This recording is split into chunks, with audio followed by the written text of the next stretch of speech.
तो poetry colours में एक बार फिर हमारे बीच है यूथ आइकॉन हास्य कवि गौरव शर्मा। नमस्कार। जब कोई बीमार होता है तो जो लोग हालचाल पूछने आते हैं तो हास्य कैसे पैदा होता है। एक सिचुएशनल पोएट्री है जी। मजा लीजिएगा कि एक बार में बीमार हुआ, हर इलाज बेकार हुआ, बुखार कुछ ऐसा चढ़ा कि अस्पताल में भर्ती होना पड़ा। अगले ही दिन दो दोस्त आए, साथ में फूलों का गुलदस्ता लाए। उन्होंने गुलदस्ते मेरे सिराने रख दिए। सोचा बच गया तो ठीक, वरना अपनी तरफ से तो चढ़ गए। सोचा बच गया तो ठीक, वरना अपनी तरफ से तो चढ़ गए। फिर एक हाथ जोड़कर बोला, मेरे लायक कोई सेवा हो तो कहना। दूसरा कान में आकर बोला, नर्स बहुत सुंदर है, ठीक होने में जल्दबाजी मत करना। फिर बोला, क्या बीमारी है? मैंने कहा, तलाश जारी है। वो उदास होकर बोला, सबसे बड़ी परेशानी तो यही है, आजकल डॉक्टरों के पास बीमारी पता करने का टाइम नहीं है, बस इलाज शुरू कर देते हैं बिना कुछ पूछे मरीज से। मेरी चाची को मलेरिया था पर मरी डायबिटीज से। मेरी चाची को मलेरिया था पर मरी डायबिटीज से। पर तुम चिंता मत करो, ये अस्पताल ठीक लगता है। यहाँ मरीज को मलेरिया हो तो मलेरिया से ही मरता है।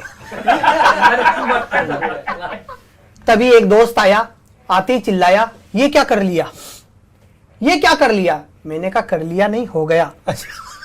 बोला, मुझे सुबह वर्मा जी ने बताया, मैं अपने बैंक के काम से आया, यहाँ तक आया तो सोचा अपना ब्लड प्रेशर चेक कराऊं और लगे हाथ तुझे भी निपटाता जाऊं। कौन है डॉक्टर? मैंने कहा, भटनागर। बोले, बहुत बढ़िया डॉक्टर है, बहुत बढ़िया। मेरे पिताजी का ऑपरेशन भी उसी ने किया। वो तो गुजर गए। वो तो गुजर गए। ऑपरेशन के दौरान ही इस लोक से उस लोक गमन कर गए। पर तुम्हारी बीमारी ठीक हो जाएगी, घबराओ मत, ऑपरेशन की नौबत नहीं आएगी। तभी एक परिचित आए, साथ में अपने बीवी बच्चों को लाए। बच्चे आते ही छाती पर आ चढ़े, पास में रखे फलों पर टूट पड़े। छीना झपटी में एक ने दूसरे को मारा चाटा। उनके माँ बाप ने उन्हें डांटा, इस तरह शोर मत मचाओ, दोनों बांट कर खाओ।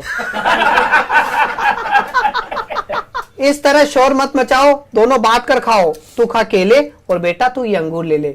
फिर मेरी तरफ देखकर बोले, नमस्कार। क्या बताएं, घर घर में लोग पड़े हैं बीमार। इसी तरह की बीमारी में फंसे हमारे एक पड़ोसी चल बसे, इसीलिए हमने सोचा रिस्क क्यों उठाए, चलो आज ही मिलाएं। और कुछ तो ऐसे लोग हालचाल पूछने आते हैं जिनकी खुद की हालत काबिले बयान नहीं होती। सीन देखना, एक दादाजी छड़ी टेकते हुए आए, आते ही हाफने लगे, खड़े खड़े कांपने लगे। किसी तरह उन्हें बिठाया, एक गिलास पानी पिलाया। फिर मैंने ही पूछा, आप कैसी तबीयत है? फिर मैंने ही पूछा, आप कैसी तबीयत है? वे कुर्सी पर बैठे बैठे बोले, क्या बताऊं बेटे, हालत इतनी संजीदा है कि मैं जिस डॉक्टर की दवा पर जिंदा हूं वो खुद अब दुआ पर जिंदा है। हालत इतनी संजीदा है कि मैं जिस डॉक्टर की दवा पर जिंदा हूं वो खुद अब दुआ पर जिंदा है। प्राण इस पिंजरे से निकलने को मचल रहे हैं, लीवर और किडनी पेंशन पर चल रहे हैं, ब्लड प्रेशर इतना ज्यादा है कि दिल रिजाइन करने पर आमादा है। ब्लड प्रेशर इतना ज्यादा है कि दिल रिजाइन करने पर आमादा है। यमराज छाती पर बैठा है बनकर दरोगा। अब तुम ही बताओ बेटे, इस 72 की एज में ये हाल है तो बुढ़ापे में तो भगवान जाने क्या होगा। तो साहब, बीमारी बहुत मामूली थी, लेकिन लोगों की दुआएं मुझे मारने पर तुली थी।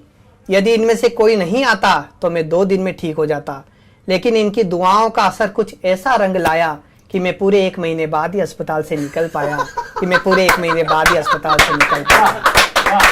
तो ये था पोएट्री का एक और रंग, हास्य।